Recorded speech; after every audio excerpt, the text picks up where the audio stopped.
भारत के 18वीं लोकसभा चुनाव 19 अप्रैल से शुरू होंगे और 1 जून तक खत्म हो जाएंगे। वहीं इसके परिणाम 4 जून को आएंगे। इस बार के लोकसभा चुनाव 7 फेज में होंगे। पहला फेज 19 अप्रैल को है, जिसमें 21 राज्यों में 102 सीटों के लिए चुनाव होंगे। दूसरा फेज 26 अप्रैल को है, जिसमें 13 राज्यों में 89 सीट के लिए चुनाव आयोजित हुए हैं। वहीं तीसरा फेज 7 मई को है, जिसमें 12 राज्य शामिल है और 94 सीट के लिए चुनाव किए जाएंगे।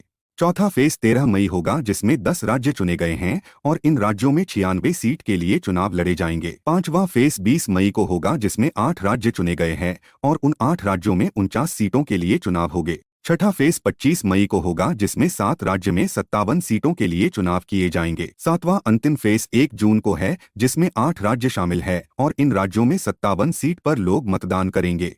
भारत में कुल मतदाता जनसंख्या 96.88 करोड़ से ज्यादा है, जिसमें पुरुषों की संख्या 49.72 करोड़ है और 47.15 करोड़ से ज्यादा महिलाओं की संख्या है। वहीं इंडिया में थर्ड जेंडर मतदाता 4 लाख से अधिक हैं। अब जानते हैं भारत के 5 सबसे बड़े मतदान क्षेत्र और ये मतदान कब होंगे। वाराणसी में प्रधानमंत्री नरेंद्र मोदी की सीट के चुनाव 1 जून को होंगे। वायनाड में राहुल गांधी की सीट के चुनाव 26 अप्रैल को होंगे। गांधीनगर में गृह मंत्री की सीट के मतदान 7 मई को होंगे। लखनऊ में रक्षा मंत्री राजनाथ सिंह की सीट के चुनाव 20 मई के लिए आयोजित हुए हैं। अंतिम क्षेत्र विदिशा के चुनाव के लिए शिवराज सिंह चौहान प्रत्याशी बने हैं, जिसके चुनाव 7 मई को है। भारत में लोकसभा चुनाव के अलावा 4 राज्यों में विधानसभा चुनाव भी होंगे, जिसमें आंध्र प्रदेश, अरुणाचल प्रदेश, सिक्किम और ओडिशा शामिल हैं। अरुणाचल प्रदेश और सिक्किम में 19 अप्रैल को चुनाव है। आंध्र प्रदेश में 13 मई को चुनाव हैं और ओडिशा में विधानसभा चुनाव 4 फेज में होंगे, जिसकी तारीख 13 मई, 20 मई, 25 मई और 1 जून रखी गई है।